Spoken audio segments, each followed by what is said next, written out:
Ada versi lain. Seratnya namanya Purwocarito. Purwocarito itu yang nanti dari yang telur tadi ketika menetas, kulit kuningnya jadi Manik Moyo, putihnya jadi Semar Ismoyo, dan kulitnya jadi Togog Tejo Mantri.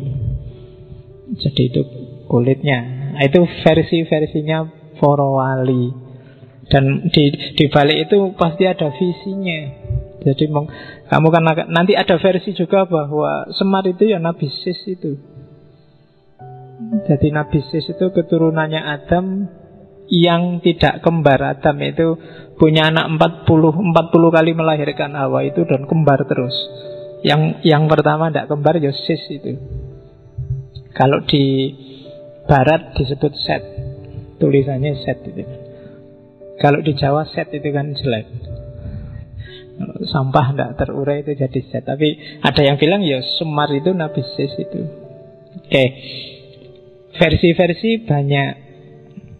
Cuma yang jelas sebenarnya orang Jawa menggambarkan Semar itu semacam, kalau bahasaku, kalau kalian menggambarkan Tuhan itu seperti apa dengan segala wataknya, terus gambarin Tuhan itu maha kuasa, maha penyiksa, maha opo wae, gambarlah.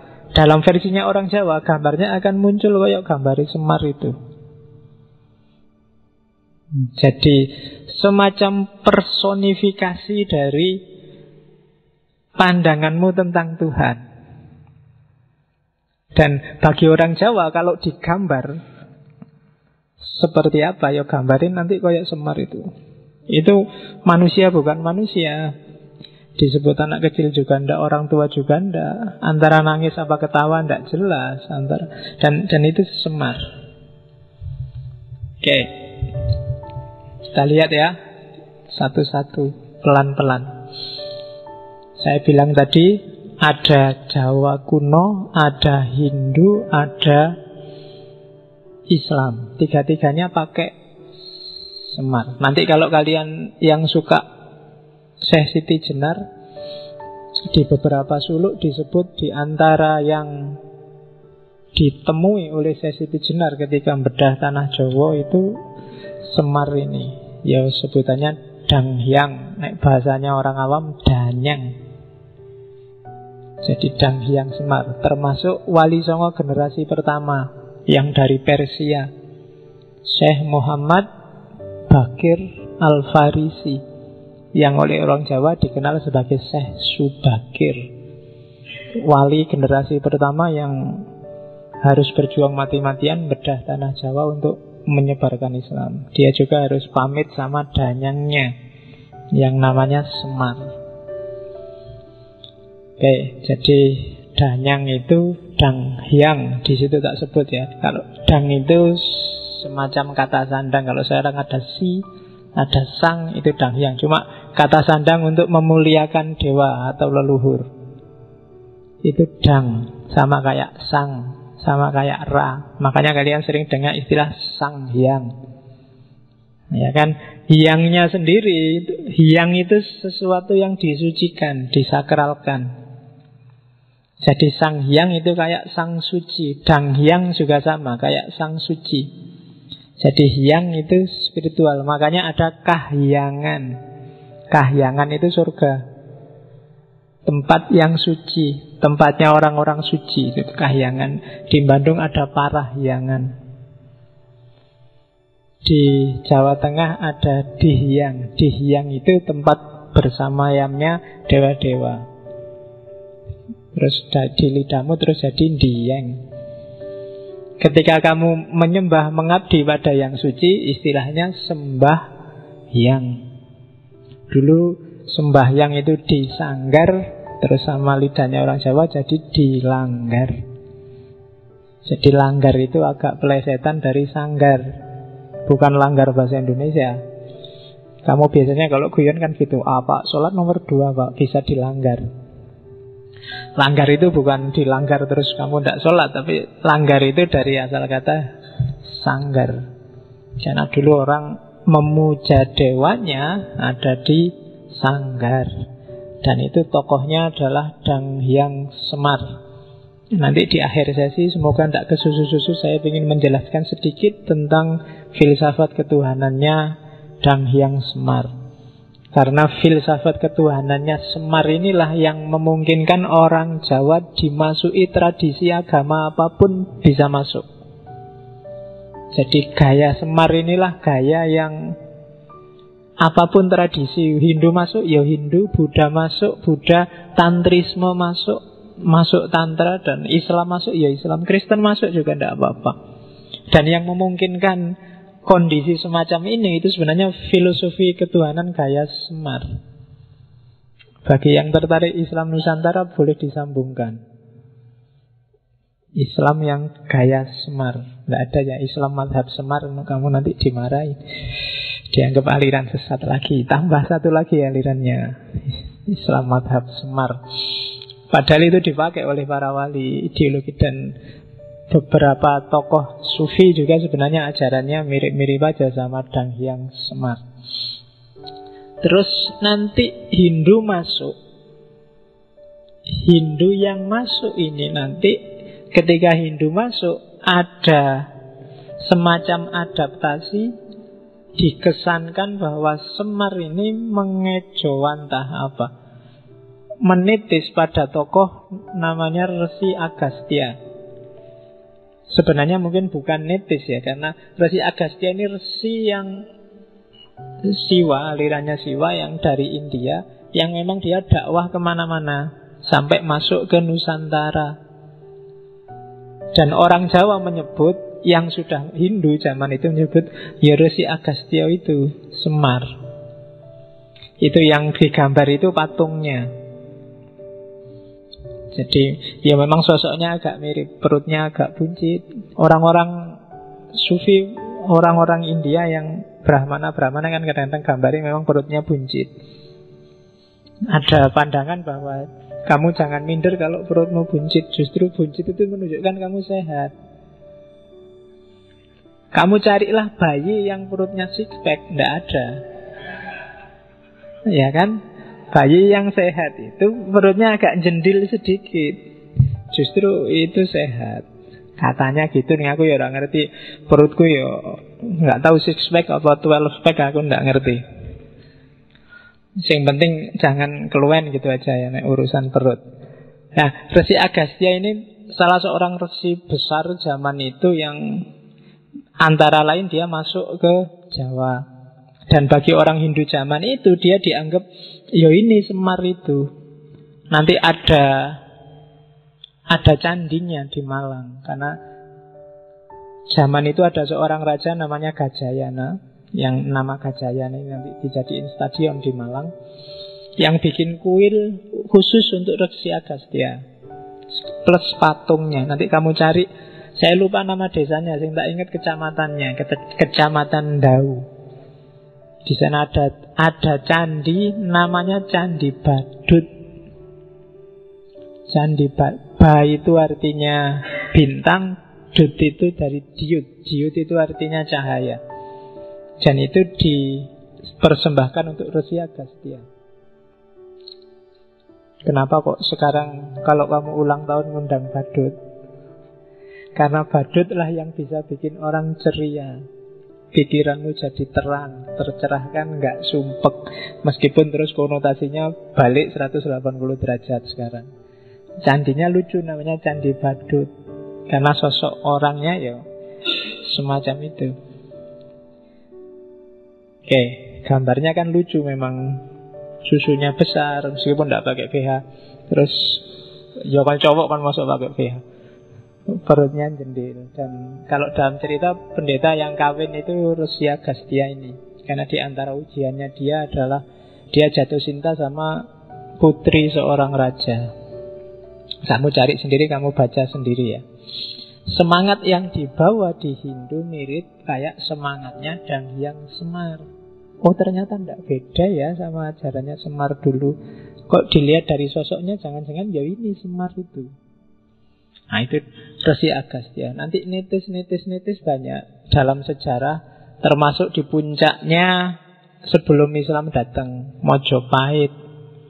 Ada seorang resi, kamu hanya kenal gelarnya, Sabdo Palon. Itu bagi orang Jawa zaman itu, dia juga titisanis Semar. Karena ajaran-ajaran yang dibawa sangat mirip dengan itu. Nah, nanti selanjutnya Wali Songo datang. Semar dipakai lagi oleh Sunan Kalijogo dan kawan-kawan. Cuma sekarang dimasukilah visi keislaman. Dan mudah. Kenapa? Karena roh dan semangat ajarannya sama sebenarnya. Yang beda mungkin fisik lahiriah penyembahannya, tapi ruhnya sama. Maka dengan mudah Sunan Kalijogo dan kawan-kawan mengadaptasikan Semar dan kawan-kawan masuk ke cerita Mahabharata dan Ramayana, meskipun aslinya nggak ada, tapi dimasukkan di sana. Ya, termasuk yang serat-serat tadi. Serat pertama sebenarnya yang cerita tentang Semar itu ada serat namanya Serat Sudomolo. Serat Sudomolo ini cerita yang nanti melahirkan tradisi ruwatan. Yo, kamu cari sendiri isinya. Di situ nanti Semar muncul sebagai yang momong Sadewo. Sadewo itu Pendowo yang paling ragil.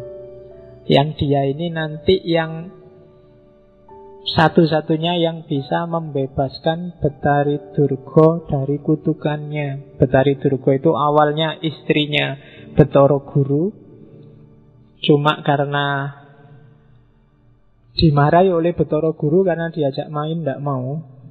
Jadi suatu ketika jalan-jalan di atas laut, Betara Guru, ya istrinya sih, namanya Dewi Umo. Dewi Umo ini ya karena cakep, pas jalan-jalan Betara Guru ingin ngajak itu. Kamu ngerti itu ya? Ya, karena pengen ngaji. Cuma Dewi Umo tidak mau, di luar di atas laut, yo malu tuh yo. Nah, terus saking nafsunya sampai air maninya Betara Guru netes ke laut. Dan dari situ nanti lahir namanya Betara Kala. Nah, terus Betari Uma ini yang nolak, dimarahi sama Betara Guru, terus dikutuk jadi raksasa perempuan namanya Betari Durga. Nanti dia kalau diwayang punya keraton namanya Gondomayit. Dan yang bisa membebaskan dia dari kutukannya itu ya Betari Durga ini, si Sadewo ini. Cuma kan nggak gampang untuk bebas dari kutukan. Yang ngawal, yang ngasih nasihat terus menerus ini Semar. Dari situ nanti lahir ruwatan. Biasanya ceritanya ya cerita ini kalau wayang ruwatan. Tidak boleh sembarangan, ada tradisi sakralnya. Sebenarnya banyak makna-makna simbolik. Ya kapan-kapan kalau ada sesi lowong kita belajar filsafat wayang. Karena filosofinya lumayan. Cuma kapan-kapan saja. Hari ini kita kenal Semarnya dulu. Kita kenal, saya bilang kita masuk ke pinggir-pinggir, nyari bungkus-bungkusnya dulu.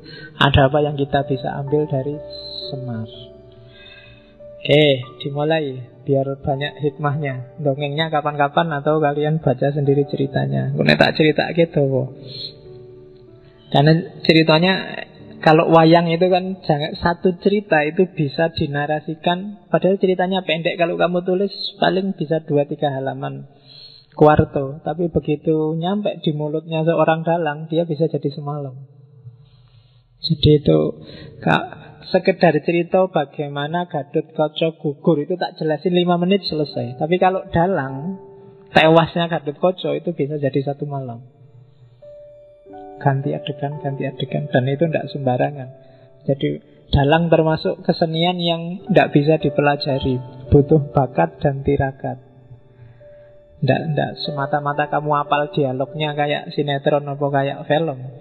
Hafal dialog aja nggak cukup. Ngerti cerita aja nggak cukup. Oke.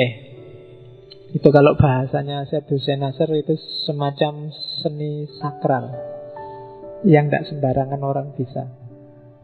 Oke, kita lanjutkan. Kita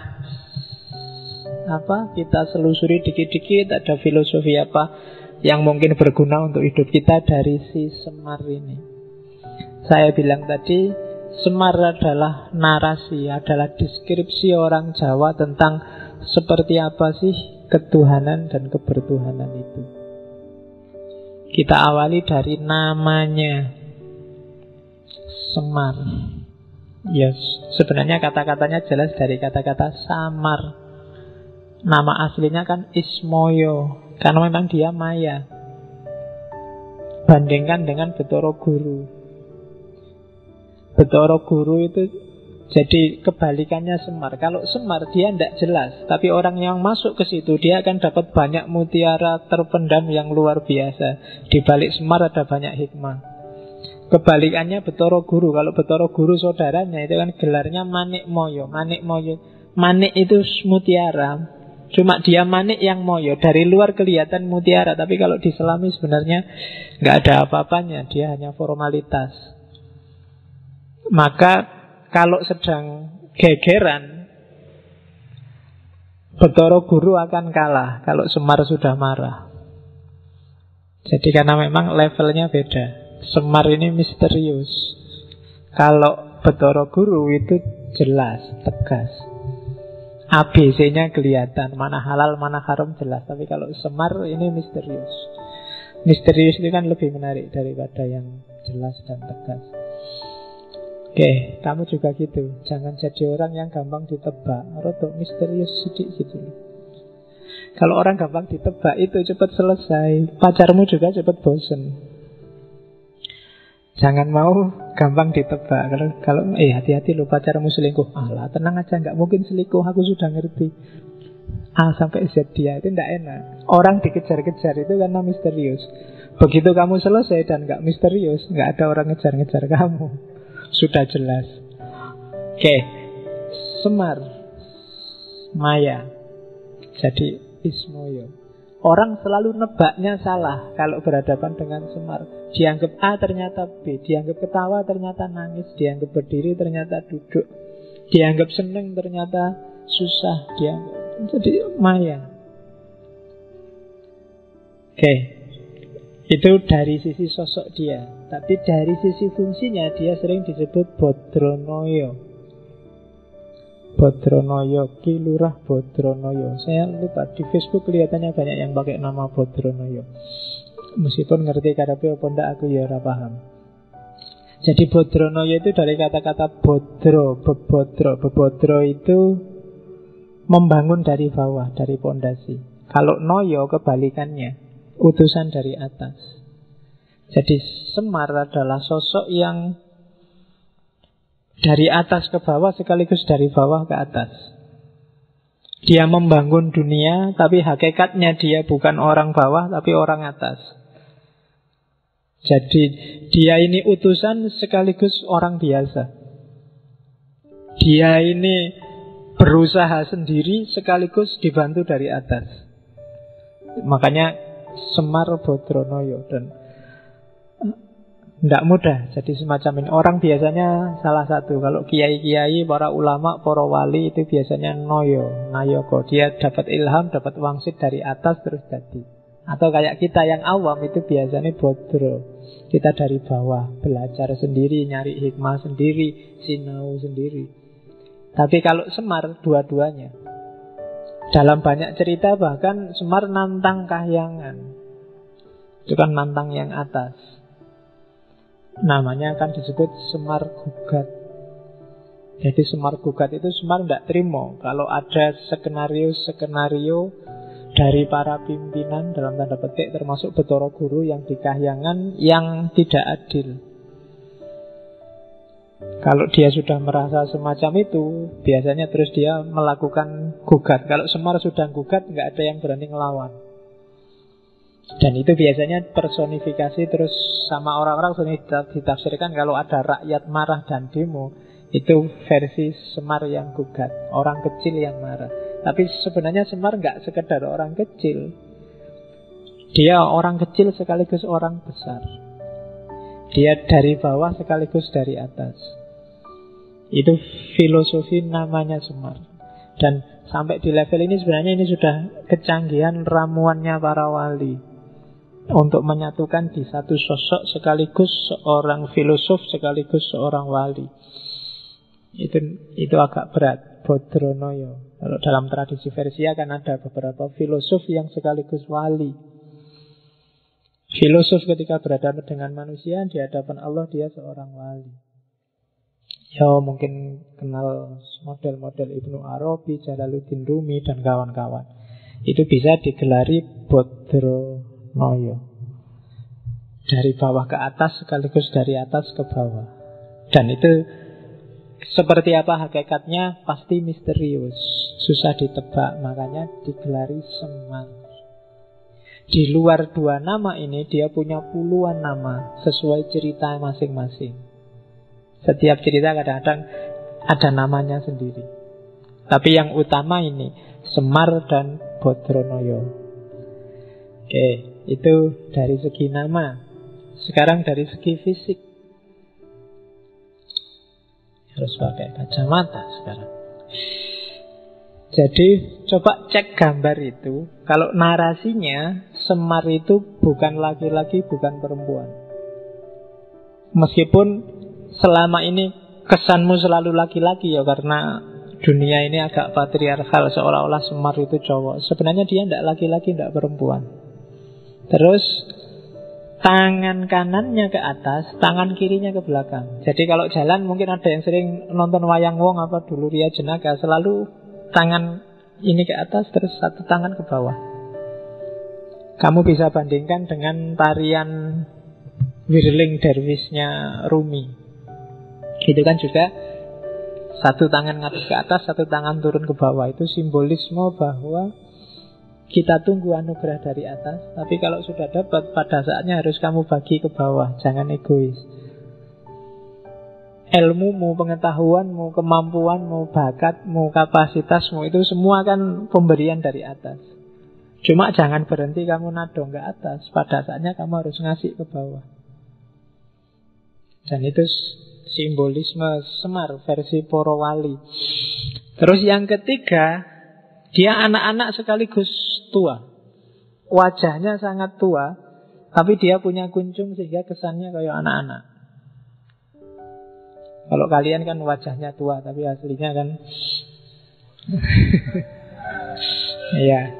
Nah kalau Semar itu anak-anak sekaligus orang tua. Jadi manusia yang utuh, insan kamil itu ya harus lengkap. Dia punya sisi anak-anak yang jernih, tapi juga punya sisi orang tua yang matang. Anak-anak itu kan jernih, pikirannya belum ada apa-apanya, belum terkontaminasi macam-macam. Sementara orang tua itu menang di matang. Jadi wajahnya sangat tua tapi punya kuncung, berarti dia matang sekaligus jernih. Dan itu berat. Tapi gambarnya ya jadinya lucu kayak gitu. Orang tua tapi punya kuncung. Oke. Terus biasanya Semar ini kalau di wayang, apalagi di wayang orang, gambarannya dia matanya rembes. Apa ya rembes itu? Bahasa Indonesianya apa matanya rembes itu? Jadi berkaca-kaca ya, berbesmili itu kan. Ini kalau rembes itu terus-terusan. Jadi berkaca-kaca terus ngerem. Apa ya bahasa Indonesia nggak lengkap ya. Matanya ya rembes, orang Jawa yang ngerti. Jadi selalu berair. Jadi terus berair itu. Ya. Cuma mulutnya selalu ketawa. Jadi matanya rembes, selalu berair, tapi selalu senyum, selalu ketawa. Itu gabungan antara keprihatinan dan antara duka dan suka. Itu hidup. Jadi analoginya para wali untuk menggambar manusia yang utuh itu ya bisa senang, bisa sedih. Terus, ya, dalam dialog dia sering ketawa karena lucu. Cuma di akhir ketawa nadanya mesti nangis. Itu Semar. Jadi paradok. Terus yang terakhir, Dia ini sebenarnya berdiri sama duduk tidak jelas. Disebut duduk iya, disebut berdiri juga ya. Itu berdiri apa duduk yang tidak jelas. Jadi kalau di Purwocarito tadi, kenapa kok bawahnya besar sekali? Di seratnya Ronggo Warsito ada cerita bahwa 3 saudara ini, Togog, Betoro Guru sama Semar, satu ketika rebutan siapa yang berhak ganti Sang Hyang Tunggal. Akhirnya lomba siapa yang paling cepat makan gunung. Jadi lomba mangan gunung. Yang pertama nyoba makan itu Togog. Togog itu nekat gunung diambil ditelan. Cuma karena nggak muat terus bibirnya robek panjang itu. Makanya bibirnya terus robek. Nah, Semar yang ngerti, wow itu nggak bisa, kalau ditelan berarti bibirnya robek. Akhirnya yang enak dimakan dikit-dikit aja, yang penting habis. Dimakan dikit-dikit, cuma resikonya terus perutnya jadi ya besar luar biasa. Sebelum Betoro Guru ikut perlombaan, ketahuan sama bapaknya, terus dimarahi dan diusirlah ke bumi. Itu versi Islam Jawa tentang Semar. Cuma ini sebenarnya ingin menggambarkan dia ini antara berdiri dan duduk itu tidak jelas. Makanya namanya Semar. Dia samar, dia maya. Setiap bagian dari dirinya itu sebenarnya simbol-simbol luar biasa. Dia punya banyak makna. Itu simbolisme fisiknya. Terus Semar sering digambarkan warnanya hitam. Itu tidak untuk nyindir bahwa orang Jawa kulitnya hitam. Tapi para wali punya filosofi sendiri. Karena unsur 4 itu kan api, angin. Yang paling mantap itu kan bumi. Bumi itu warnanya hitam. Hitam itu simbol dari bumi. Dan dianggap unsur yang paling tinggi. Kenapa dianggap unsur yang paling tinggi? Filosofinya 3. Yang pertama, bumi itu, tanah itu sifatnya teguh, diam, diinjak-injak, ya kan? Dijarah-jarah, kamu apain aja tanah itu tetap teguh. Bahkan dia melindungi apapun yang semula ngerusak dia. Besok kamu mati kembali ke bumi juga, bumi ndak menjepit kamu, ndak marah-marahin kamu, ya monggo. Kamu yang tadi nginjak-injak dia, sekarang kamu dilindungi oleh bumi. Jadi bumi sifatnya diam, teguh. Manusia yang profilnya bumi itu biasanya orang yang teguh pendirian, ndak gampang terombang-ambing. Diinjak, disusah-susah, di atas dia ada apapun dia nggak terpengaruh. Itu manusia versi bumi. Bahkan yang kedua, semua unsur yang lain, api, air, dan angin, itu dia bisa eksis dalam wilayah bumi. Tapi bumi tidak pernah sombong, tidak pernah gaya. Semar itu lebih sakti dari dewa manapun, tapi dia tidak pernah menunjukkan bahwa dia orang hebat, orang sakti. Tiap hari hanya cengenges-cengenges, ngasih nasihat sama yang dia ngomong dan seterusnya. Itu gayanya bumi. Dia punya segalanya. Api bisa menyombongkan diri dengan kedahsyatannya, air dengan kekuatannya, apalagi angin. Tapi semua bisa eksis kalau ada bumi. Dan buminya sendiri nggak pernah pamer. Dia nggak pernah sombong. Yang terakhir, bumi diapain aja dia selalu mempersembahkan yang baik-baik. Kamu jahat, kamu kurang ajar, kamu angkara murka, bumi selalu ngasih kamu yang baik. Ngasih tumbuhan, ngasih makanan, ngasih kehidupan, itu bumi. Maka Semar dikasih warna hitam, simbol dari keteguhan, simbol dari kemanfaatan, simbol dari ketidaksombongan. Apa air, api, dan angin tidak penting, penting. Tapi semua berada di bawah levelnya bumi dan tanah. Oke, itu filosofi warna hitam. Makanya Semar digambar pakai warna hitam. Jadi kalian yang kulitnya hitam tidak usah minder.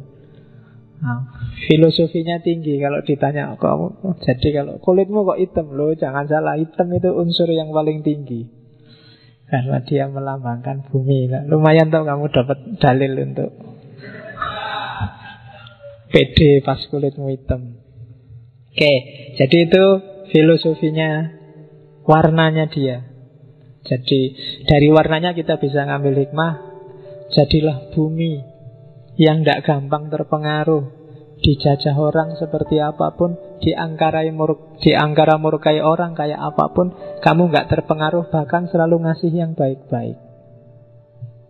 Setinggi apapun kemampuanmu, sedahsyat apapun kekuatanmu, kamu nggak pernah menonjolkan diri. Jadi kamu dahsyat tapi tidak sombong. Kamu teguh, tidak mudah terpengaruh, dan kamu selalu memberi yang baik dan yang terbaik untuk yang lain. Itu versinya bumi. Dan bisa kamu ambil pelajaran dari sosoknya Semar. Oke, terus kelanjutannya. Semar itu kuncungnya 8. Kuncung itu ada yang di rambutnya itu. Bukan yang di belakang loh, ya di depan. Kuncung itu di depan. Nah, kuncung nih, sekarang jarang orang cukur model kuncung ya. Kalau zaman saya kecil, cukurnya mesti kuncung. Jadi sini tuwipis, terus sini tinggal kayak Ronaldo zaman Piala Dunia ya, kayak jambul. Cuma itu kalau Semar itu 8, kayak biasa kayak siji itu. Kalau Semar 8, jadi bisa dibayangkan. Cuma 8 ini simbol dari kekuatannya dia. Sebenarnya ini ajaran sangat sufistik dari Semar itu. Gara-gara kuncungnya itulah dia punya kekuatan. Tidak pernah lapar, tidak pernah ngantuk, tidak jatuh cinta. Bisa ngabot. Ya, tidak sedih, tidak capek, tidak sakit, tidak kepanasan, tidak kedinginan. Ini sebenarnya mau bilang bahwa Semar tidak terpengaruh oleh apapun di luar dirinya. Kayak minggu lalu kita belajar Krishna itu kan, yang paling menonjol adalah jangan mudah terpengaruh oleh segala yang di luar dirimu. Lapar, ngantuk, jatuh cinta, sedih, capek, merasa sakit, panas, dingin, itu kan segala yang di luar dirimu. Dan 8 kesaktian ini sifatnya tidak agresif, tidak ofensif. Jadi kalau kamu punya sekali pukul bisa mati, itu kan kekuatan ofensif, menyakiti orang. Tapi kalau kamu punya 8 ini, selesai. Tidak ada yang bisa ngalahin kamu, termasuk para dewa. Wong kamu tidak bisa merasa sakit, tidak bisa capek, tidak bisa merasa panas, nggak sumpek, tidak jatuh cinta. Itu selesai sudah. Orang saktinya kayak apa tidak akan bisa menaklukkanmu. Kamu bisa dibanting-banting, kamu tidak merasa sakit kok. Kamu digoda, dirayu, kamu tidak bisa jatuh cinta kok. Ya kan? Kamu disusah-susah, kamu tidak bisa capek, tidak bisa panas. Jadi selesai. Dengan 8 daya ini kamu nggak butuh kesaktian apa-apa lagi. Nah, itu kunjungnya Semar. Makanya kalau Semar sudah marah, dia tinggal teriak-teriak masuk di kayangan, nggak ada yang berani tarung sama dia. Ngapain tarung? Nanti yang tarung capek sendiri. Wong dia tidak bisa sakit, tidak bisa capek, tidak bisa panas, tidak bisa dingin. Jadi itu 8 daya kunjung. Kalian juga gitu. Kalau bisa tidak kalah oleh 8 hal ini, kalian akan sakti. Apa tuh ya? Tidak lapar, apa mana tidak lapar? Iya. Tidak ngantuk, siapa lagi? Kamu duduk sebentar ya sudah liar-liar. Ndak jatuh cinta sang soyo. Baru diputus saja kalau ada yang anu ya ayo. Bahkan sudah punya pun ya kalau ada yang lebih anu ya ayo kan. Jadi ndak mungkin. Ndak sedih, kamu ndak mungkin kan ndak bisa sedih. Tapi kalau bisa jadi nggak sedih bagus. Ndak merasa capek. Ini susah wis. Ndak menderita sakit. Ndak kepanasan, ndak kedinginan. Kalau kamu bisa mengatasi ini, kamu sakti. Koyo Semar, ndak ada yang bisa mengalahkan kamu. Yo ambil simboliknya. Itu sebenarnya simbol dari perlambang-perlambang nafsu dan daya yang ada dalam dirimu. Kalau kamu bisa menguasai, kamu sakti. Tidak lapar, ya manusia mesti lapar. Tapi lapar jangan sampai menaklukkanmu. Jangan sampai bikin kamu lupa prinsip. Jangan sampai bikin kamu menghalalkan segala cara. Itu berarti kamu sudah menaklukkan lapar. Ngantuk juga begitu. Jatuh cinta juga begitu. Jangan sampai jatuh cinta bikin kamu takluk. Jangan sampai rasa suka pada yang lain bikin kamu mengorbankan banyak prinsip hidup yang bagus yang lain. Boleh jatuh cinta tapi kuasai dan taklukkan jatuh cinta di bawah kontrolmu. Taklukkan itu semua, maka kamu jadi sakti.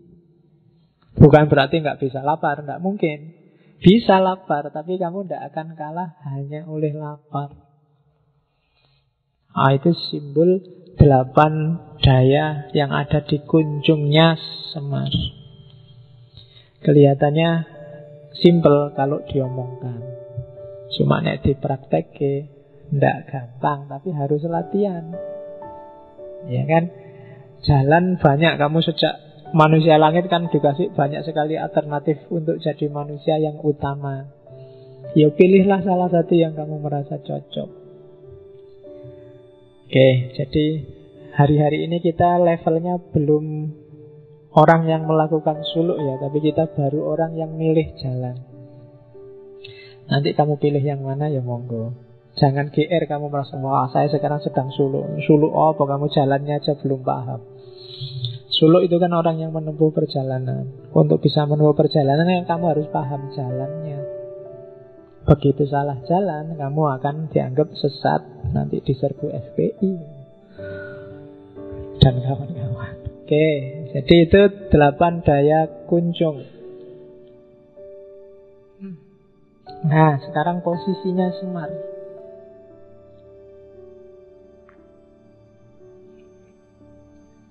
Yang pertama, Semar, dari semua orang tadi kan jelas paling tidak dia punya 2 posisi. Dia dewa yang kamanungsan. Jadi dewa yang memanusia. Jangan salah, orang Jawa lebih suka dewa yang memanusia daripada manusia yang mendewakan diri. Itu sebabnya orang Jawa lebih suka Siwa daripada Wisnu. Kemarin cerita Krishna. Krishna itu kan Wisnu. Krishna itu kan manusia yang mendewa. Aslinya manusia, anaknya manusia biasa yang mendewa jadi dewa. Beda sama Siwa. Kalau Siwa ya dewa, turun ke bumi dia sebagai dewa. Kalau di wayang Siwa itu kan jadi Betara Guru itu. Jadi orang Jawa lebih suka dewa yang memanusia dibandingkan manusia yang mendewa. Kalau ditarik ke dunia yang sekuler, berarti orang Jawa lebih suka pemimpin yang merakyat daripada rakyat yang gaya jadi pemimpin. Jadi makanya Semar lebih disukai. Dan agama besar sebelum Islam kan Siwa Buddha, bukan Wisnu Buddha. Jadi dari Hindu cuma diambil Siwanya. Karena orang Jawa lebih suka dewa yang kamanungsan, bukan manusia yang mendewakan diri. Oke.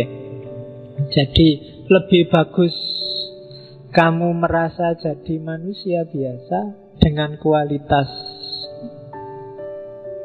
dewa, ya kan, daripada kamu merasa jadi dewa dengan kualitas manusia.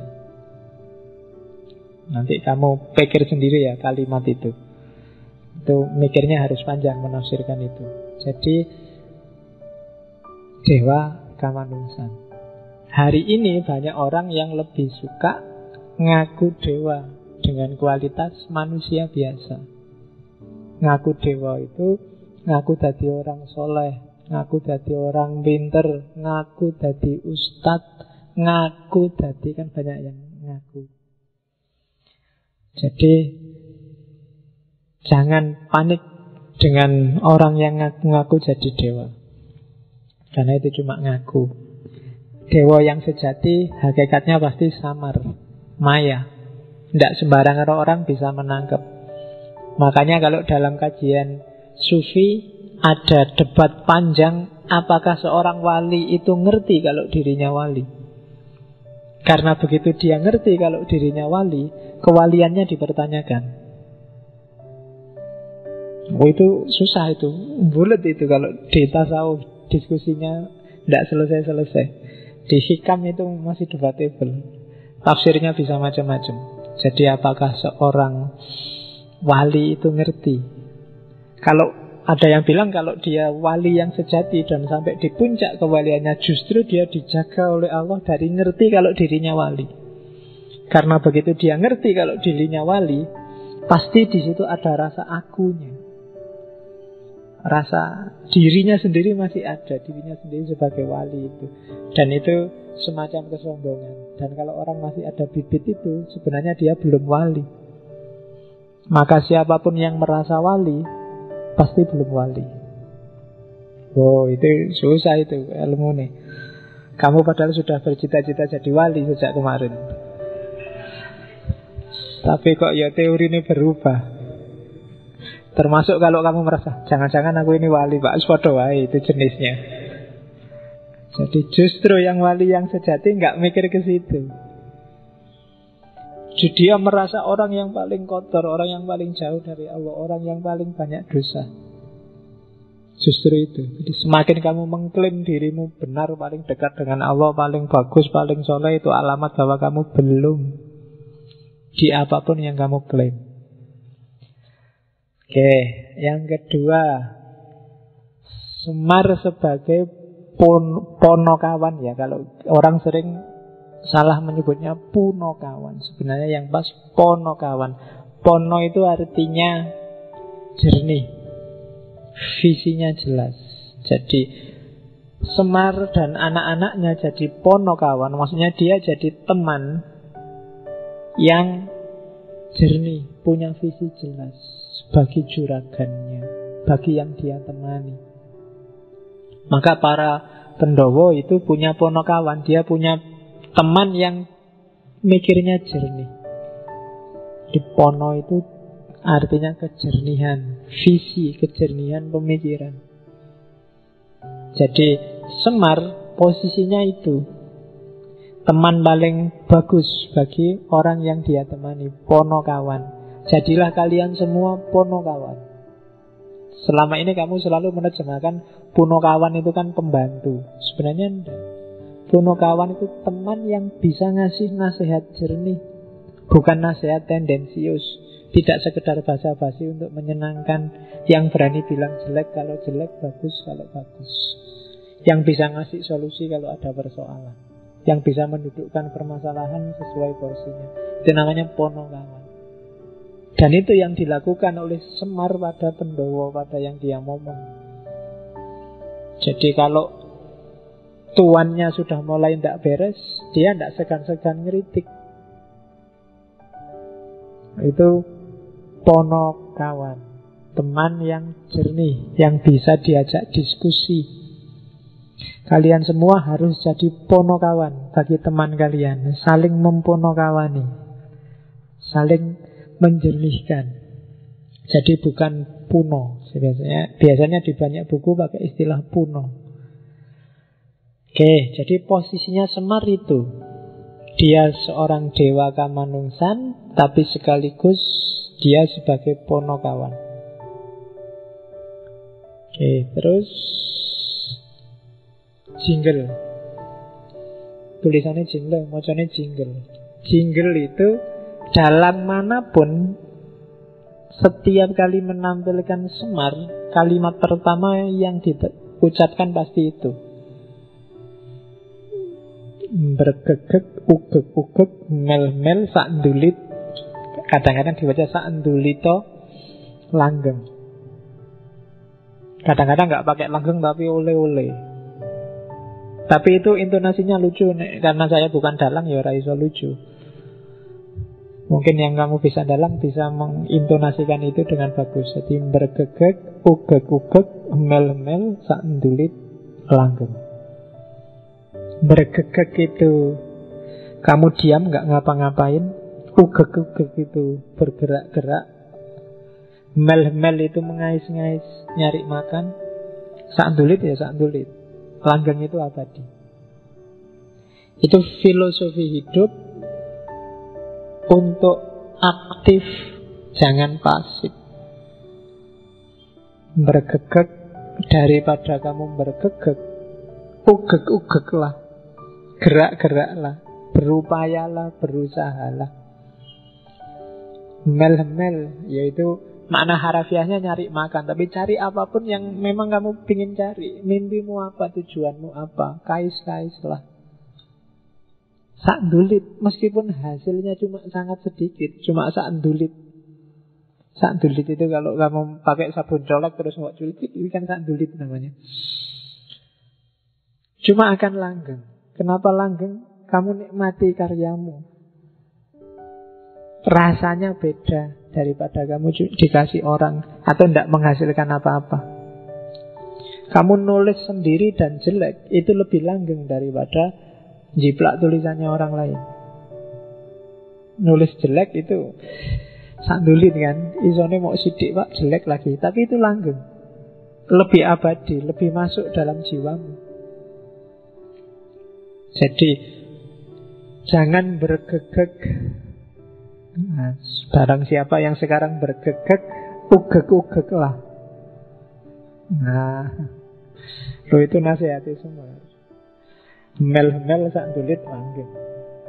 Jadi yang sedang merasa diam, tidak punya karya, tidak aktif, pasif, hidupnya monoton, rutinitas yang tidak membuahkan apa-apa, ugek-ugeklah, gerak-geraklah, hasilkan sesuatu. Entah itu pikiran, entah itu perbuatan, entah itu produk apa, tapi hasilkan sesuatu. Sekecil apapun, sejelek apapun, dia akan langgeng, dia akan abadi. Nah, jadi tidak sekedar lucu. Kalau di dalang itu moconnya lucu, dan biasanya yang lihat ketawa. Tapi di balik itu ada filosofi yang luar biasa. Jangan diam, jangan bergegek saja. Kalau kamu bergegek saja, tesismu nggak selesai-selesai, skripsimu nggak beres-beres. Ya kan, ugek-ugek lah, gerak-gerak lah, apa ngono, moco-moco apa, nulis-nulis apa, nambah pengetahuan apa. Dapat sakndulit ndak apa-apa, lama-lama jadi sak gunung. Gitu loh. Jangan pasif. Nah, selama ini kita bergegek terus, ndak pernah ugek-ugek. Maka dimarahi oleh Semar. Bergegek tapi ugek-ugek. Jadi jinglenya itu, saya sebut jingle karena ini sering sekali diucapkan oleh Semar. Mau ngomong apapun, dia diawali dengan ini. Kadang-kadang di sela-sela ngobrol dia ngomong ini. Bergegek, ugek-ugek, mel-mel, sakndulit, langgeng. Yo, dengan intonasi dan nada khas Semar.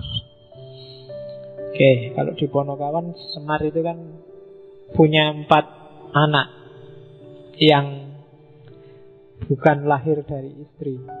Jadi ada Gareng, Petruk, 3 anak, Gareng, Petruk, Bagong. Sebenarnya itu simbol-simbol. Kalau Bagong itu simbol revolusi, karena dia selalu bantah.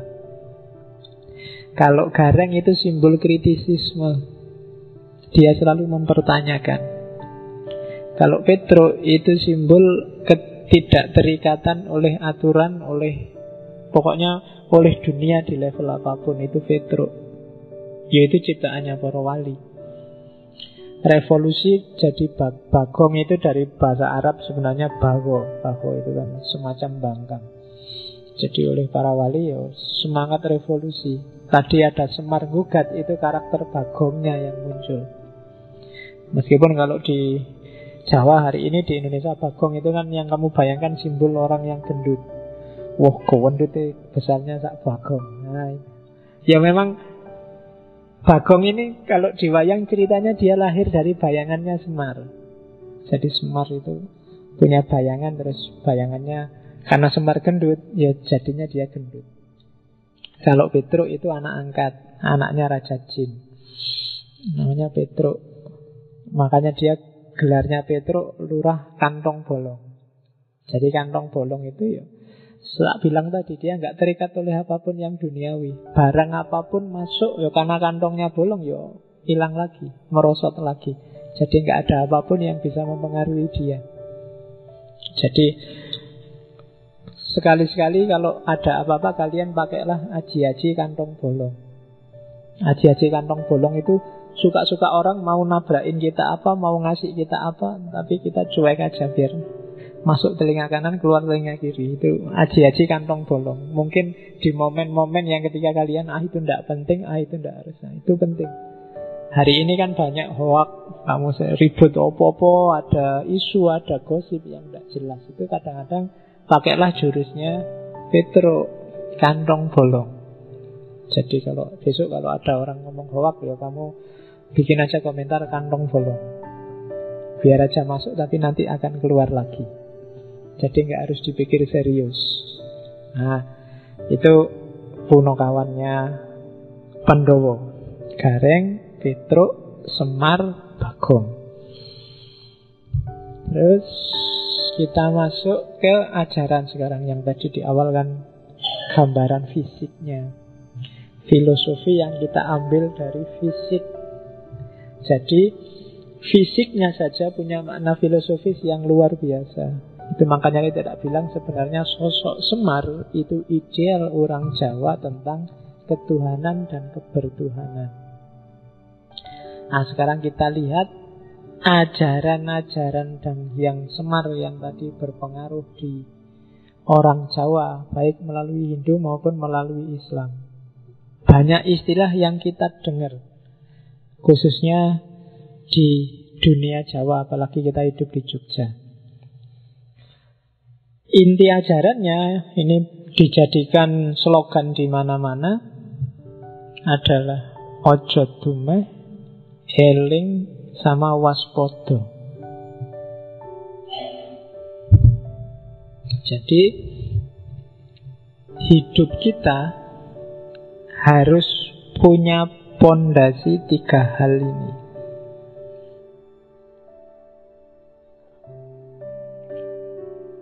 Ojo dumeh, eling sama waspada.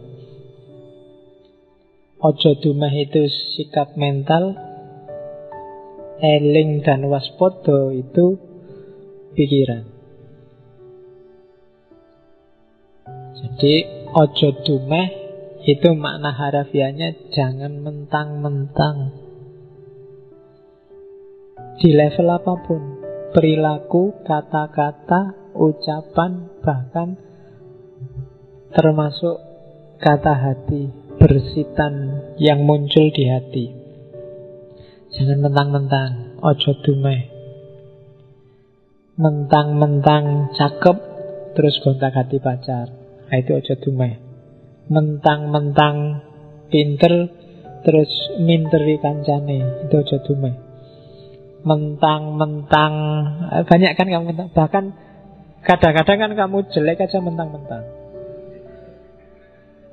Ya kan, mentang-mentang jelek kayak ini kan, gitu ada kan.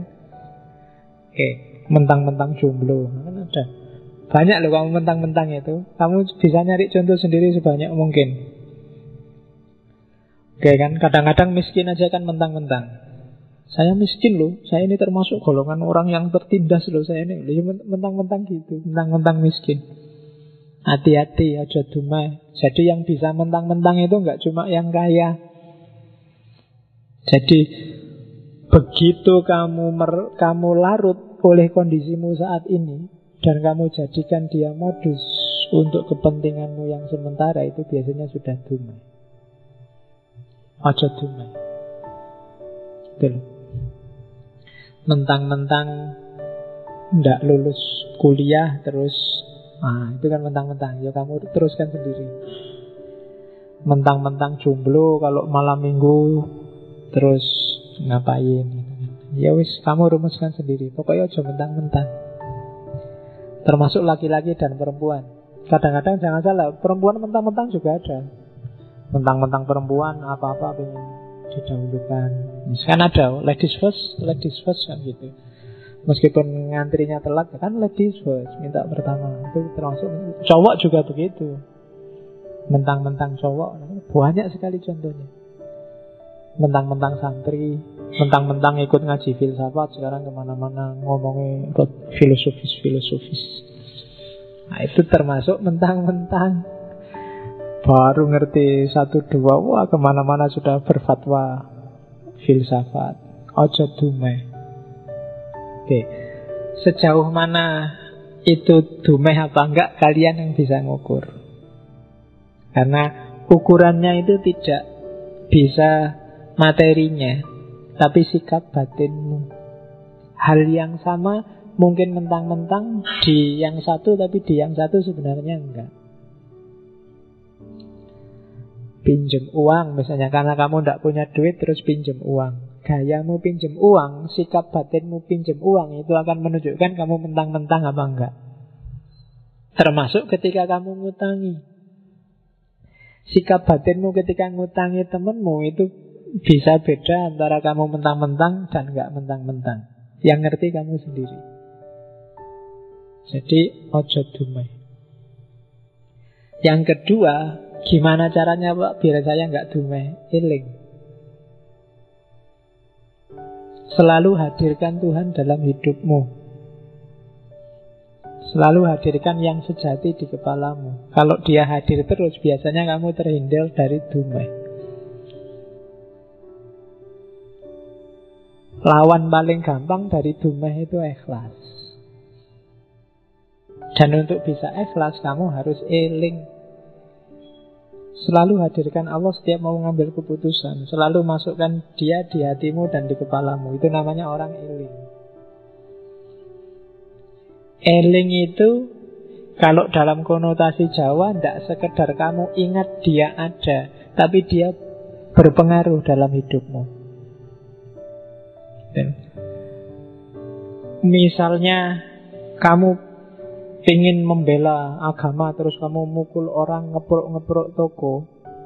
Kalau ditanya, mbok ingat Allah, mesti kamu ini karena saya ingat Allah, ingin bela Allah. Tapi itu ingat dan bela Allah hanya di mulut. Allah tidak hadir dalam hidupmu, karena nggak mungkin Allah semacam itu. Ketika kamu mencaci maki misalnya, opolah orang yang nggak cocok alirannya sama kamu. Ketika kamu maki-maki ini, meskipun kamu merasa ini demi Allah, ini demi kejayaan agama, tapi perilakumu tidak menunjukkan bahwa kamu sedang eling. Karena kalau kamu eling, kamu tidak mungkin berani maki-maki. Kamu tidak mungkin berani mukul-mukul, tidak mungkin berani melecehkan orang. Kamu akan malu. Kenapa ada Allah dalam hidupmu? Jadi itu gunanya eling. Ojo dumeh, eling. Terus yang ketiga, waspada. Waspada itu hati-hati, tidak sembrono. Kenapa harus waspada? Jangan-jangan yang kamu tadi eling, yang kamu lakukan tidak cocok, bikin malu kalau ketahuan sama yang kamu eling tadi. Maka hati-hati. Jadi sekali-sekali tidak sholat nggak apa-apalah, nggak ada yang cerewet ini. Tapi nggak enak ya. Katanya, kan itu eling dan waspada. Jangan-jangan hanya gara-gara salah kecil ini terus Allah tidak berkenan. Terus Tuhan tersinggung, marah sama aku, susah nanti. Itu waspodo namanya. Jadi eling dan waspodo itu biasanya satu paket.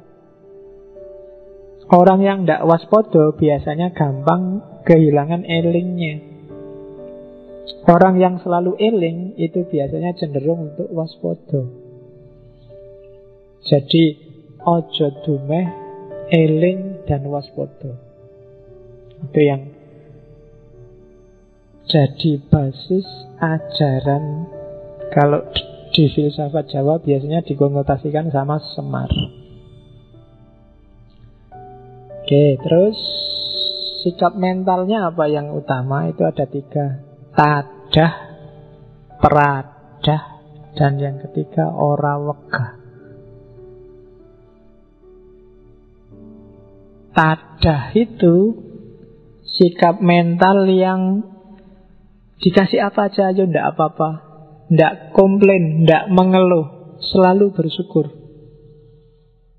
Itu namanya tadah. Jadi kalau di agama mungkin semacam qanaah. Itu tadah. Dikasih apa aja ya. Dapat sedikit alhamdulillah, dapat banyak alhamdulillah. Alhamdulillah Pak, saya malam ini ngaji tidak ngerti apa-apa belas. Itu alhamdulillah, tidak apa-apa. Itu namanya tadah. Berarti Allah belum mengizinkan saya ngerti sesuatu. Mungkin memang belum waktunya. Alhamdulillah, itu tadah. Alhamdulillah Pak, saya sudah lulus 3 tahun yang lalu. Cuma pacar belum dapat-dapat. Tidak apa-apa, tadah. Mungkin Allah belum mengizinkan aku dapat pacar. Mungkin dengan jomblo aku bisa lebih dekat sama Allah. Wow. Ya apa-apa lo kan bisa digiring ke sana. Itu tadah. Terima kasih ya Allah, kamu tidak ngasih aku kesempatan untuk banyak dosa dengan jomblo misalnya. Lo itu tadah namanya. Jadi tidak ada yang tidak bisa disyukuri. Bagi orang yang punya sikap mental tadah. Dapat E, alhamdulillah dapat E, berarti aku harus belajar lagi. Memang aslinya aku belum ngerti apa-apa sih, kalau dikasih A malah keliru. Harusnya memang E biar tak sampai aku ngerti terus dapat A. Itu namanya tadah. Kamu bisa nyari momen apapun yang paling sedih, paling tidak enak, tapi kalau sikap mentalmu tadah, tidak ada yang bikin kamu sedih. Kamu akan selalu bersyukur. Alhamdulillah dikasih sakit, berarti oleh Allah disuruh istirahat. Allah berarti masih sayang, ada kesempatan ngurangi dosa. Ada banyak. Tergantung sikap mental. Tapi kalau sikap mentalmu penuntut dan pengeluh, dapat apa saja kamu akan nuntut dan ngeluh. Kamu lulus kumlot aja kan mengeluh. Buat apa Pak kumlot? Yang penting itu kan besok dapat kerja apa enggak. Apa sih gunanya kumlot? Lu kumlot itu lo mengeluh. Iya kan? Kamu sudah dapat kerja juga ngeluh, Pak kerja kayak gini hasilnya nggak seberapa Pak, paling cukup buat makan lah. Kalau besok mau punya istri, punya anak dikasih apa Pak? Ngeluh. Loh itu sudah dapat kerja, apalagi kalau kamu nggak dapat kerja. Yang salah bukan dapat kerja atau enggak, kumlot apa enggak, tapi sikap mentalmu yang keliru. Maka katanya Semar harus tadah. Tidak ada yang nggak bisa diambil hikmahnya, tidak ada yang nggak bisa disyukuri. Itu sikap mental. Yang kedua peradah. Berhadapan dengan yang atas tadah, dengan horizontal lingkungan sekelilingmu itu peradah. Mentalmu adalah mental memberi. Jangan punya mental minta-minta dan mudah menerima. Kalau di agama tangan di atas lebih baik daripada tangan di bawah. Itu peradah. Memberi nggak harus uang, ngasih nggak harus sesuatu. Minggu lalu kan di Krishna itu bahkan senyum pun sedekah. Peradah. Apa yang kamu punya kasih ke orang lain. Yang tehnya masih ada, sebelahnya sudah kosong gelasnya, boleh teh mas. Nah, kalau temennya nggak malu kan, ya sini tak ambilnya gitu. Tidak apa-apa, itu namanya prada. Jiwanya jiwa sosial. Jadi kalau sama Allah menadahkan tangan, sama lingkungan sekeliling ngasih. Sama Allah tangan di bawah, sama manusia yang lain tangan di atas. Jangan dibalik. Sama Allah kamu tangan di atas, jadi Allah itu kok perintah terus tiap hari. Ya Allah, saya kumlot loh ya. Ya Allah, pacar cantik loh ya. Ya Allah diperintahi tiap hari. Sama Allah kamu tangan di atas. Sama manusia kamu tangan di bawah. Pak, mohon kebijaksanaannya Pak. Pak, mohon kualik. Jadi sama Allah itu tadah, sama manusia yang lain prada. Dan yang ketiga, ojo males, ora wegah. Sumber persoalan saya sering bilang itu males. Jangan males. Tidak usah milih-milih pekerjaan. Kadang-kadang kamu nyembelihkan Allah, bikin kayak gitu aja. Nanti besok kalau sudah mau waktunya digarap sebentar aja selesai. Itu biasanya terus jadi sumber masalah. Jatahku presentasi masih lama, besok aja kalau deket. Itu biasanya terus masalah. Karena waktunya kamu bikin, printernya error. Waduh, listriknya mati. Waduh, itu salahmu dewe. Karena kamu selama ini males, ora wegah. Jangan wegahan. Kalau bisa dikerjakan hari ini, kerjakan hari ini. Jangan ditunda-tunda. Besok ngerjain yang lain masih banyak. Fa'idha faroghta fansab, kan katanya agama gitu. Kalau selesai ganti kerjaan yang lain masih banyak. Tidak mungkin manusia itu nganggur. Jadi kalau ingin jadi manusia utama, kalian harus punya sikap mental utama. Sikap mental utama itu apa? Tadah, peradah, terus ora wegah. Oke. Terus ada 4 pilar ajarannya dari naskah-naskah yang ngomong tentang Semar. Saya tidak akan jelaskan detail satu-satu ya, panjang lebar, tak jelasin sekilas-sekilas. Beberapa kalian sudah paham. Yang pertama, sering sekali disebut manunggaling kawula Gusti.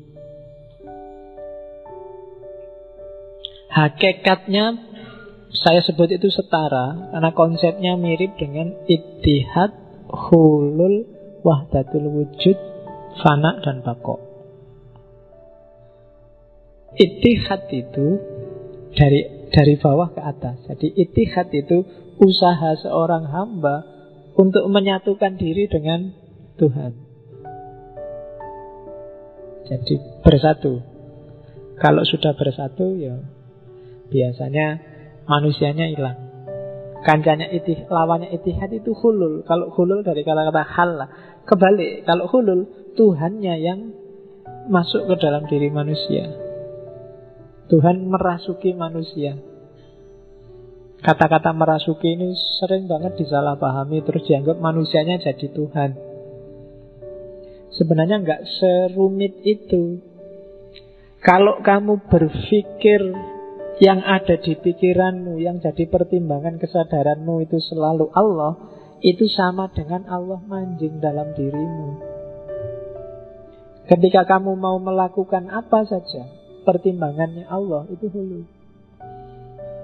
Kamu jadikan, ketika kamu melihat sesuatu, kamu mikir, ini yang diridhoi Allah apa enggak, melihat yang kayak gimana sih? Ini ngomong yang menurut Allah baik kayak gimana sih?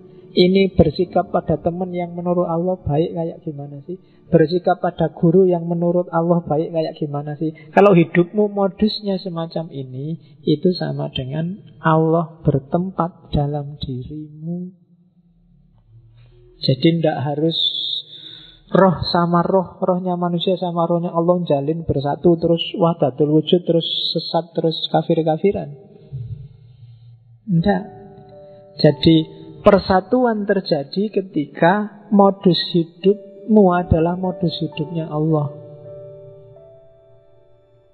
Berarti kamu sekarang sudah jadi manusia Allah, manusia langit.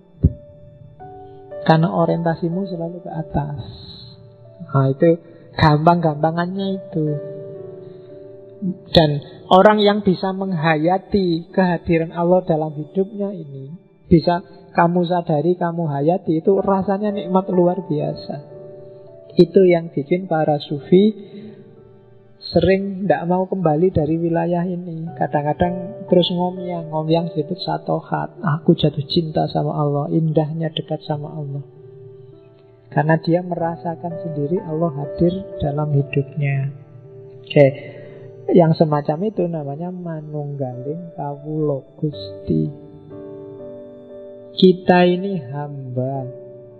Manunggal dengan Tuhan kita berarti apa? Lenyapkan kepentinganmu, yang kamu bunyikan kepentingan majikanmu.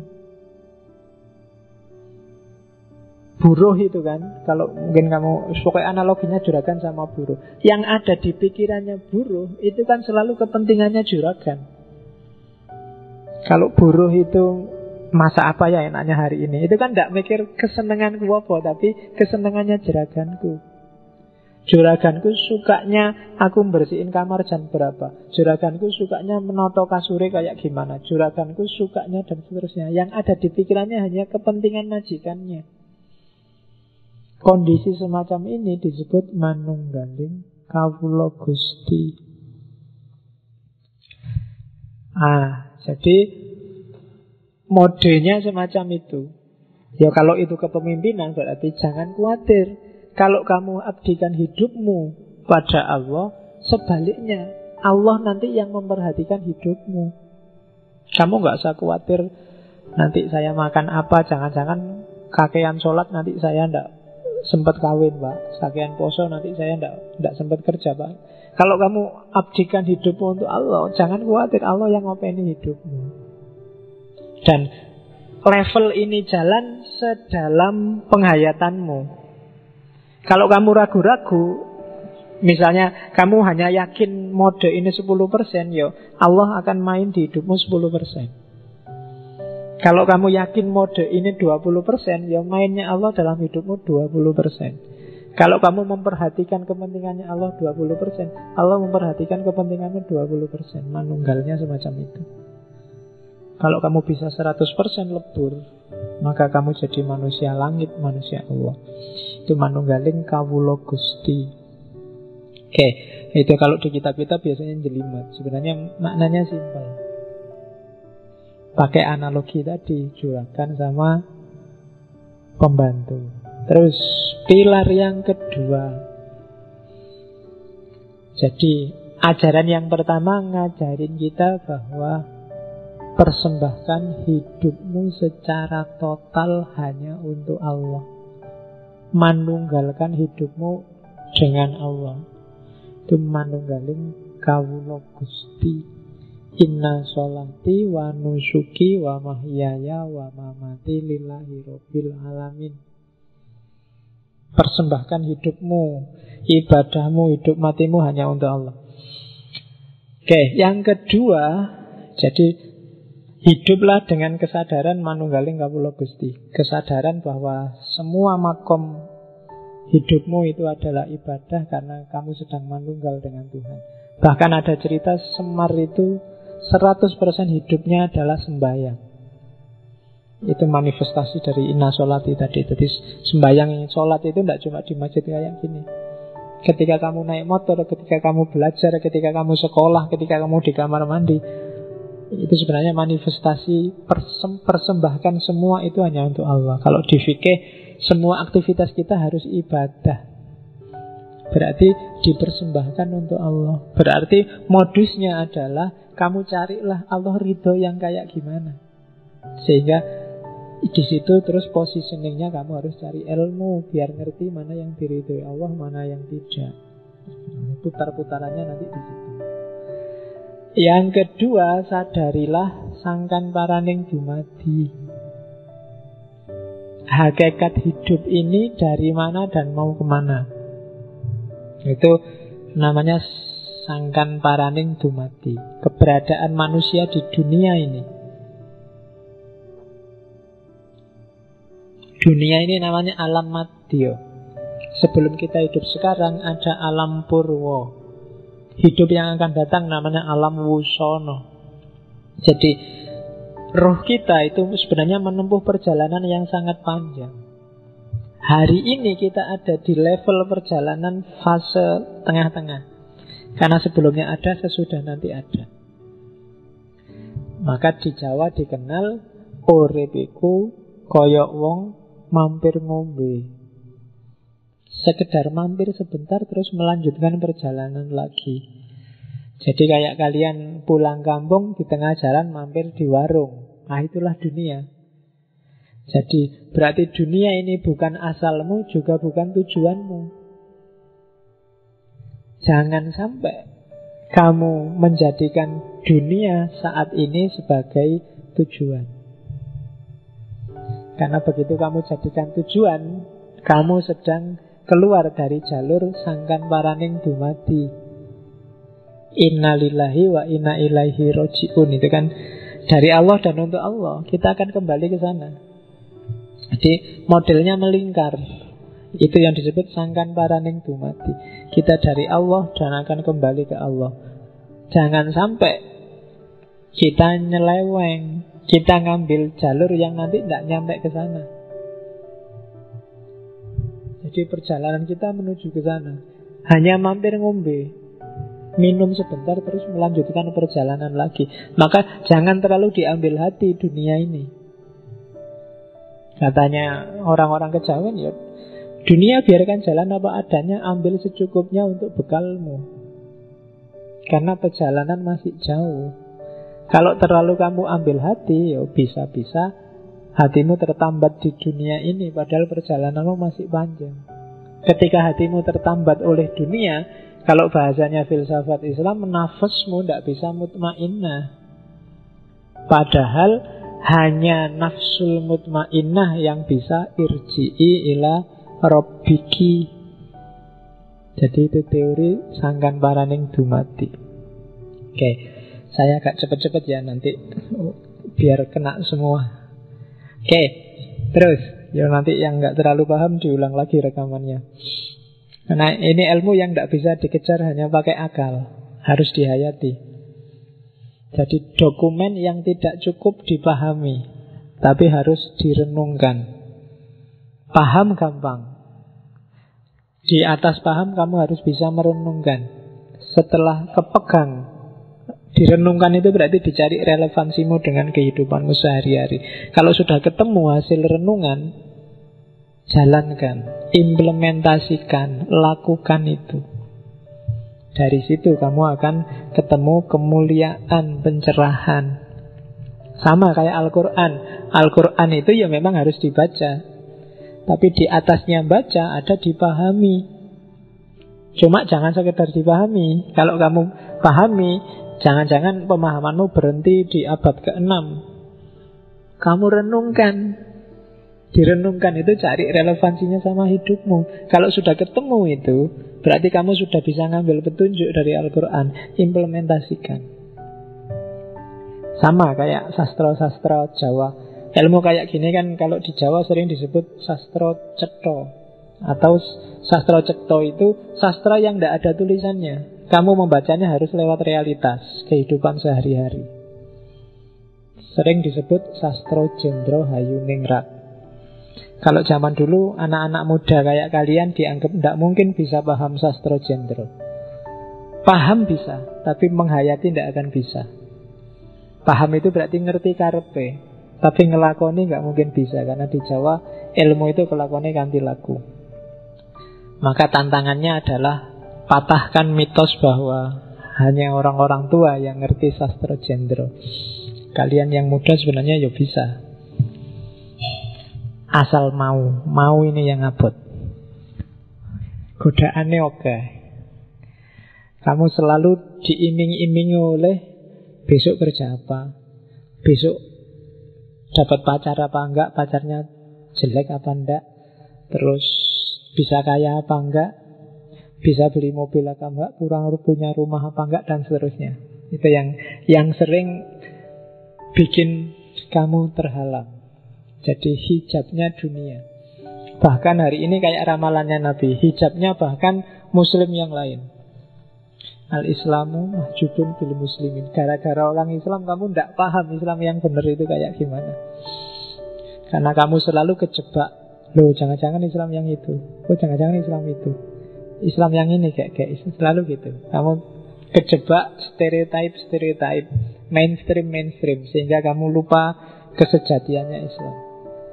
Oke, terus pelajaran ketiga dari sosok Semar adalah kasedan jati. Ini dari akar kata sedo. Sedo itu mati. Makanya ada hadis kafa bil mauti wa idhon. Cukup dengan kematian sebagai nasihat. Jadi kasedan jati biasanya isinya tuntunan hidup mati yang sempurna. Konsep kalau di sufi kasedan jati itu setara dengan fana fillah. Fana fillah itu lenyapkan egomu, ganti dengan Allah. Lenyapkan dirimu, ganti dengan Allah. Lenyapkan keinginanmu, ganti dengan keinginannya Allah. Nah, itu fana fillah. Kalau orang Jawa untuk mencapai fana fillah itu tidak sekedar jangan melakukan perbuatan jelek, perbuatan berdosa, tapi juga jangan melakukan perbuatan yang tidak pantas. Namanya perbuatan orailok, atau perbuatan yang akibatnya negatif. Kadang disebut kualat. Jadi tidak pantas itu tidak ilok. Misalnya kalau sama orang tua ngomongnya harus sopan lo ya. Seperti apapun kondisi orang tua, sesalah apapun mungkin orang tua, tidak ilok kalau ngomong nggak sopan. Nggak ilok itu tidak pantas. Jadi levelnya lebih tinggi daripada baik buruk atau benar salah. Namanya ndak ilok. Ada lagi kualat.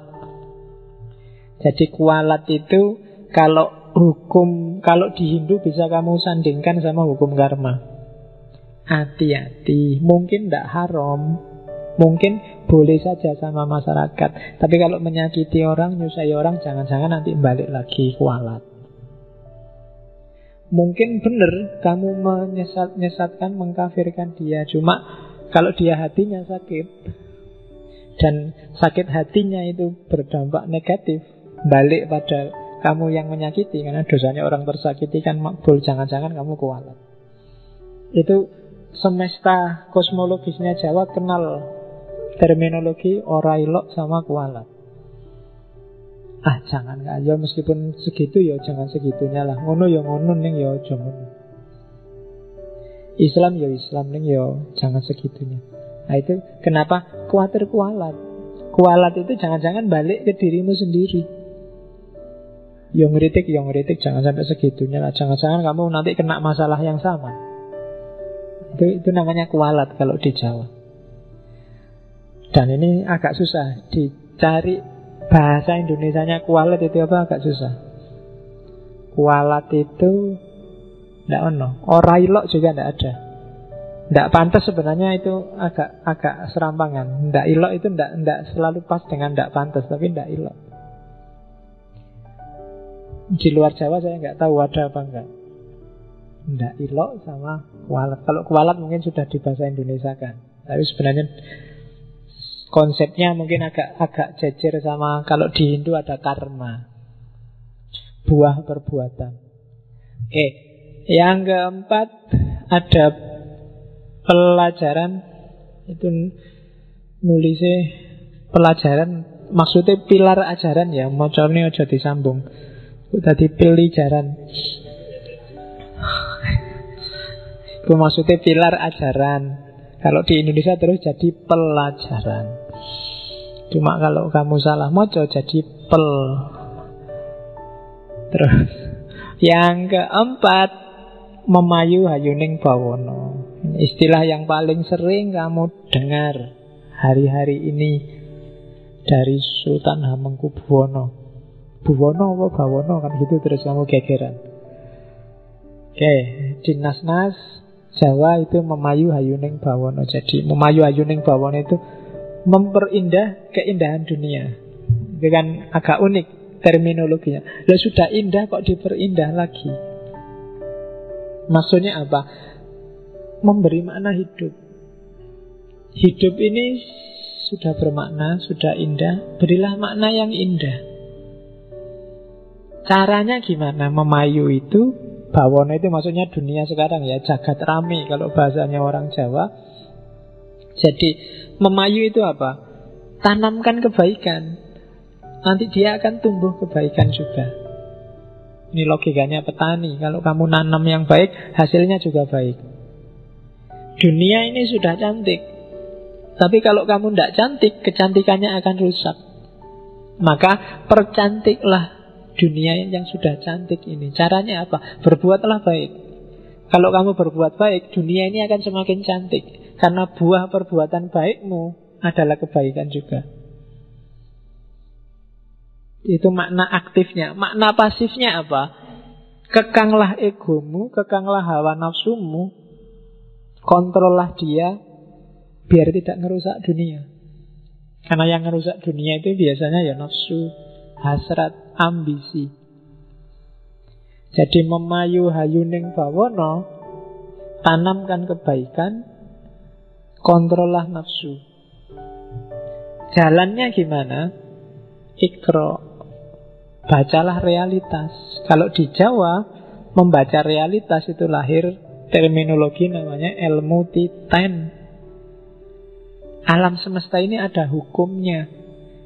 Untuk kita ngerti yang baik mana, yang buruk mana, titeni. Ilmu titen itu ilmu ingat-ingat. Bacalah sunatullah. Sunatullah ini enggak berubah, maka ingat-ingatlah. Kalau kamu malas, ya nanti tidak sukses, kamu akan bodoh. Kalau kamu tekun, rajin, kamu akan pinter. Ini ilmu titen. Titeni aja, diingat-ingat. Rumusnya tidak akan berubah kok. Itu yang kalau di Jawa namanya ilmu titen. Kalau musim kayak gini, nanti hawanya kayak gini, itu di Jawa lengkap. Di Jawa itu ada wuku, ada mongso, ada dino, ada weton, macam-macam. Itu jenis ilmu titen. Bisa merumuskan karakter orang, bahkan dari model wajah, dari bentuk tubuh, dari andeng-andeng, dari, kalau orang Jawa ada, kalau andeng-andengnya di mana biasanya cirinya orang sekian. Kalau perempuan itu model rambutnya kayak gimana, cirinya sekian, model itu ilmu titen. Bahasa luasnya sunnatullah. Jadi caramu untuk berbuat baik dalam rangka memayu hayuning bawono apa? Baca sunatullah. Itu yang disebut ilmu titen, ilmu petung, memperhitungkan dan niteni. Hidup ini ada rumusnya. Jangan ngawur. Oke, niteni ini kan nanti kalau di barat melahirkan sains. Ilmu pengetahuan sains yang luar biasa. Jadi modusnya orang barat itu kan gara-gara ilmu titen. Pinternya mereka membaca fenomena-fenomena alam yang ajek. Kalau dia tidak ajek, tidak akan jadi sains. Karena dia ajek, terus dititeni dan dirumuskan, lahirlah sains. Itu yang disebut memayu hayuning bawono. Oke, pacarmu sudah nelpon. Dimarahi aku nanti, sarap jam 10 Sudah ditunggu sejak tadi. Oke, terus sedikit 10 menit ya tak jelasin. Ini agak rumit. Detik-detik terakhir harus lebih konsentrasi, agak jelimet. Ketuhanan. Ini ajarannya Dang Hyang Semar. Jadi ini yang saya sebut Jawa kuno, Jawa pra Hindu. Yang pertama, konsep ketuhanannya Jawa itu sebenarnya sangat monoteis dan sangat sufistik, mistik. Jadi katanya agama pra-Hindu itu biasanya Tuhannya namanya Sang Hyang Toyo. Karena Tuhannya namanya Sang Hyang Toyo, kadang-kadang agama ini disebut agama Kapitayan. Apa sih Toyo? Toyo itu artinya suwung, awang-uwung. Jadi suwung itu tidak bisa dijelaskan, tidak ada apa-apanya. Makanya Tuhan bagi agama Kapitayan itu Tuhan yang tan kena kinoyo ngopo. Tidak bisa dijelaskan, tidak bisa dideskripsikan, tidak bisa dibayangkan, tidak bisa dipikir, tidak bisa dibanding-bandingkan.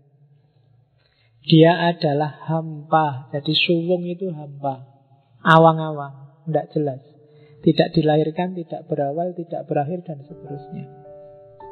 Statusnya maya, samar. Namanya disebut Sang Hyangto. Jadi yang maha hampa. Maka agamanya disebut Kapitayan. Cuma nanti dalam perkembangannya Tuhan yang maha hampa ini, dia mempribadi, memanifestasikan diri dalam nama dan sifat. Yang terkenal nanti dua. Contohnya kayak gini loh. Aku ini manusia, hakikatnya manusia. Tapi hari ini ketika di sini aku mempribadikan diri, merepresentasikan diri sebagai seorang yang ngajar, sebagai dosen, sebagai guru. Tapi nanti di rumah, di depan anakku, aku mempresentasikan diri sebagai bapak. Tapi hakikatnya tetap manusia. Nah, Sang Hyang Toyo ini, yang maha hampa ini juga begitu. Di hadapan manusia, dia menampilkan dirinya. Karena kalau enggak, dia tidak akan dikenal. Kayak hadisnya Sufi itu loh. Kuntu kanzan mahfiyan fa'ahbabtu an u'rofa fakholaktul kholko fabi arofuni. Jadi aku itu khazanah tersembunyi, cuma aku ingin dikenal, maka aku ciptakan makhluk. Dan lewat makhluk itulah kemudian mereka akan kenal aku. Jadi Allah sendiri yang memperkenalkan dirinya. Karena kalau Allah nggak memperkenalkan dirinya, orang nggak akan kenal dia. Kalau di Al-Quran kan dikenal Asma'ul Husna. Asma'ul Husna itu kan ketika Allah memperkenalkan dirinya. Nama kamu sebut terus nama-namanya. Nah, Sang Hyang Toyo ini juga begitu. Cuma yang dikenal dia jadi mempribadi itu kayak tadi ya, memanifestasikan diri. Manifestasinya Sang Hyang Toyo itu namanya Tu atau To. Bandingkan dengan filsafat timurnya Cina yang kenal dengan Tao. Jadi ketika Tuhan mempribadi, itu namanya Tu. Ada Tu yang baik, ada Tu yang tidak baik. Jadi kalau gambarannya biasanya di naskahnya kayak telapak tangan. Ada punggung tangan, ada telapak tangan. Alam ini kan kualitasnya dua. Ada yang baik, ada yang buruk. Yang baik itulah nanti lahir istilah Tuhan. Kebalikannya, kalau ada yang jelek, yang jahat, Tuhannya dibalik jadi hantu. Ya, jadi sifat tidak baik. Hantu itu manifestasi. Ya sekarang kamu hantu kan konotasinya jadi wong mati. Bukan itu. Jadi hantu itu Sang Hyang Manik Moyo itu permata yang hayalan.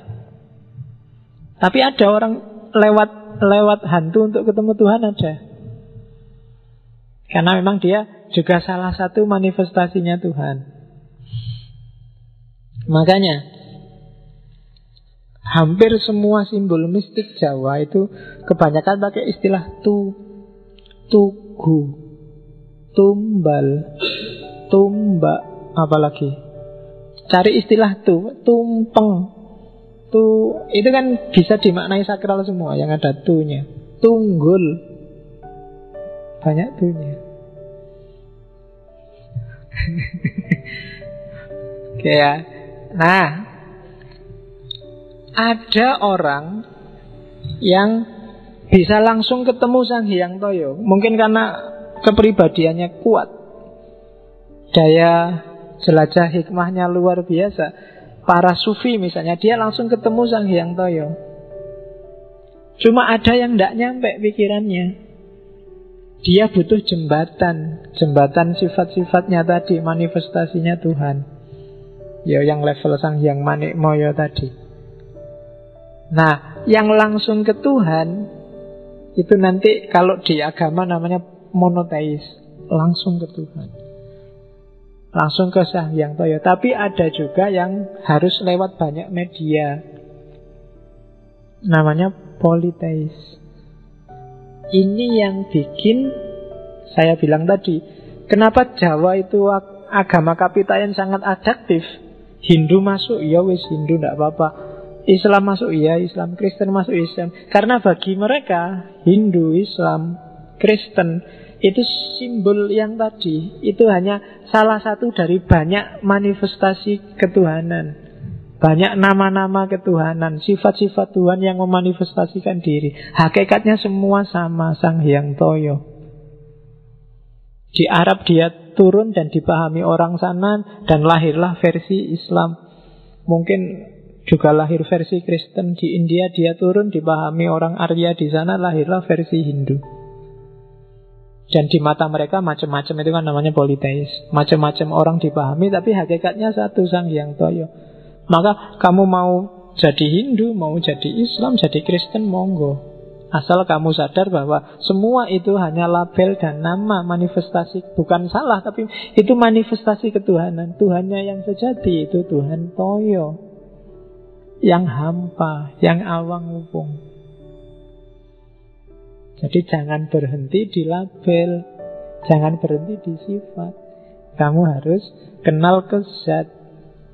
Selama kamu masih berhenti di sifat, karakternya masih politeis, masih macam-macam. Makanya kamu kan kadang bingung, Islam itu wakeh sing bener iki Syafi'i, Asy'ari, Hambali, Sunni, Syiah apa sing ndi? Karena kita ada di level sifat. Kita belum masuk ke level zat. Dan agama kapitayan sudah menjelaskan jauh sejak awal bahwa tidak apa-apa ada macam-macam. Karena kalau nggak ada macam-macam, kalau hanya suwung, orang susah kenal Tuhan. Maka ada manifestasi, tapi jangan berhenti di manifestasi. Oke. Nah, nanti ada istilah tuah dan tulah. Tuah itu kan tadi ada manifestasi kebaikan, ada manifestasi kejelekan, kejahatan. Karena dunia ada dua dimensi.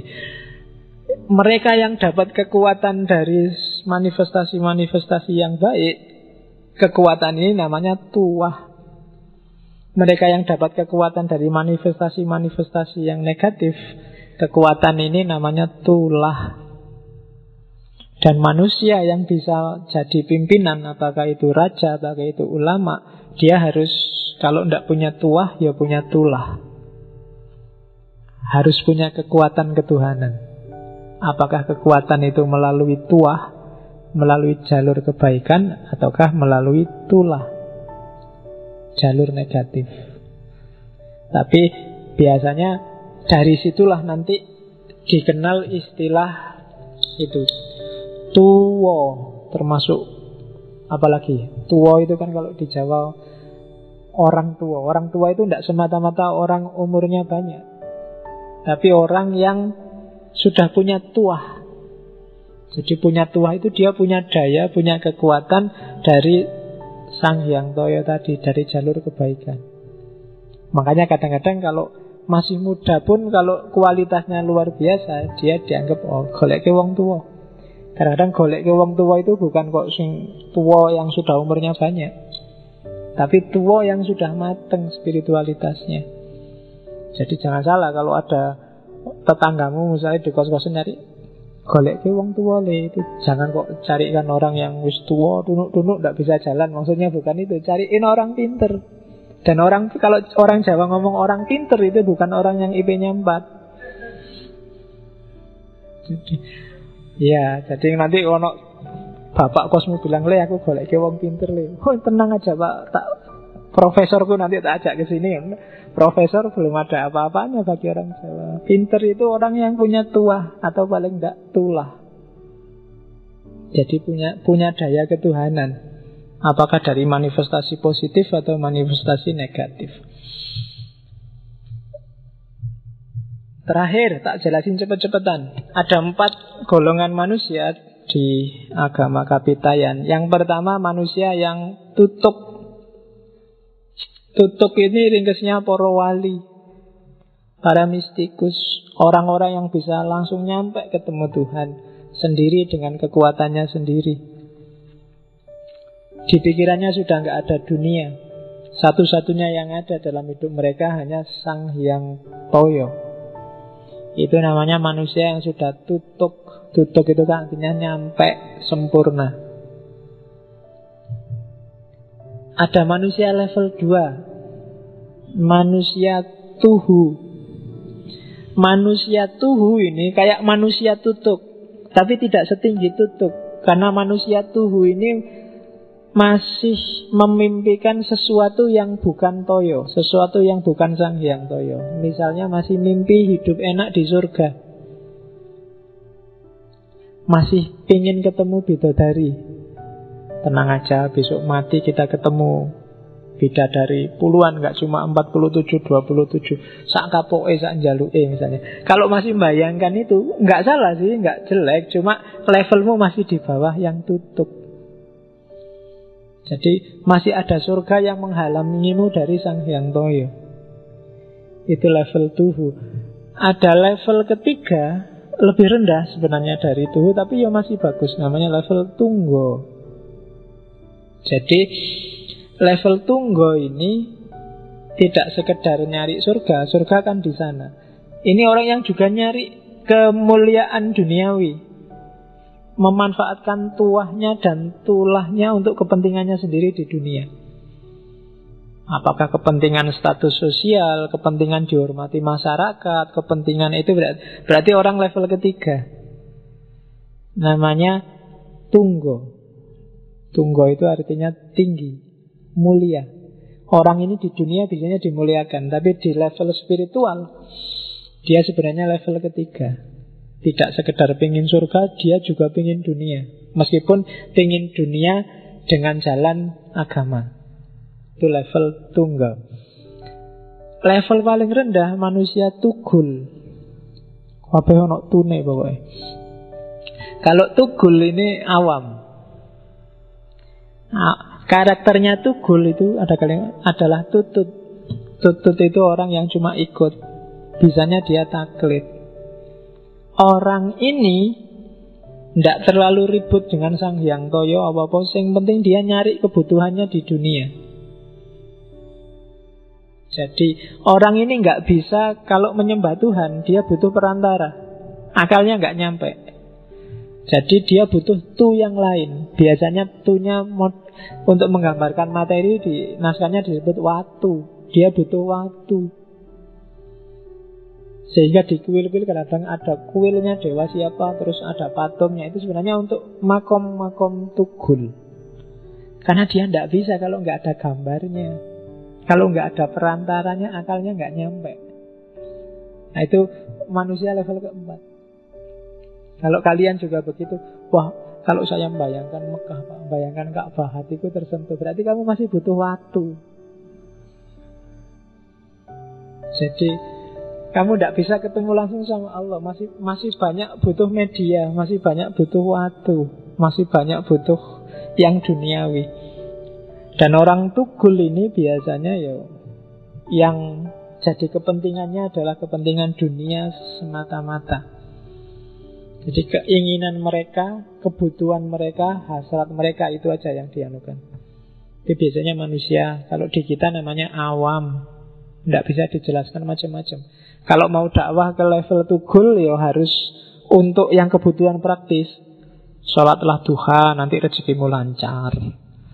Sholatlah tahajud, nanti kamu butuh apa aja mesti terpenuhi.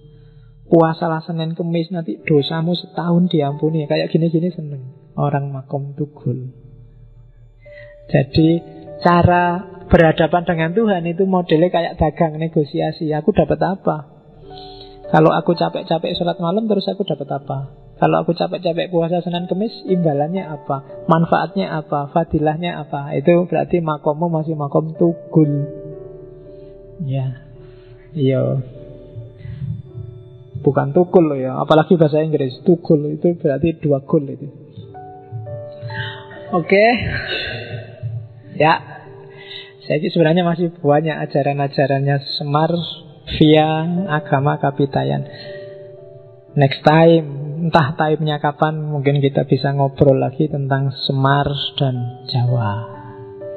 Saya kira itu ya untuk malam ini. Oke, mungkin sudah agak lama kita ngomong di dunia timur, dunia langit. Mulai minggu depan kita akan ngomong dunia bumi. Minggu depan sudah mulai Februari, jadi 1 bulan ke depan kita ke barat. Seperti saya bilang minggu lalu. Temanya adalah, kemarin saya ngomong ideologi. Karena saya lihat banyak yang istilah-istilah yang tiap hari kita omongkan tapi kamu tidak paham karepe opo. Yang pertama, liberalisme. Kan kamu sering alergi dengan liberalisme itu kan, sipilis itu kan apa yang diharam-haramkan itu. Coba kita cek apa sih sebenarnya liberalisme itu. Termasuk ada teologi namanya teologi liberal, termasuk di Islam. Selanjutnya kita akan ngomong sosialisme dengan segala variannya. Itu yang akrab di telinga kamu tiap hari, tapi kadang kamu susah membedakan apa bedanya sosialisme sama komunisme sama yang bau-bau sosialis yang lain. Terus kapitalisme. Kamu tiap hari teriak-teriak anti kapitalisme. Jangan-jangan kamu ngerti bener apa enggak kapitalisme itu. Terus yang terakhir, sekularisme. Apa itu sekuler? Kamu paling nggak seneng dituduh sekuler. Apa yo sekuler itu pasti jelek? Apa yo liberal itu pasti jelek? Kapitalis itu pasti jelek? Dan sosialis, komunis itu pasti jelek? Ya jawabannya sih pasti tidak kalau ada kata-kata pastinya. Cuma mana yang bisa kita ambil hikmah dari liberalisme, sekularisme, kapitalisme, dan sosialisme. Jadi setelah Januari kita ngomong tentang langit, minggu depan kita ngomong, bulan depan kita ngomong ideologi 4 kali. Setelah itu apa ya enggak tahu. Pokoknya kita jalan aja sak nyampe-nyampenya, menikmati dunia hikmah. Oke, saya akhiri sekian. Kurang lebihnya mohon maaf. Wal afu minkum. Wallahul muwaffiq. Wallahu a'lam bissawab. Wassalamualaikum warahmatullahi wabarakatuh.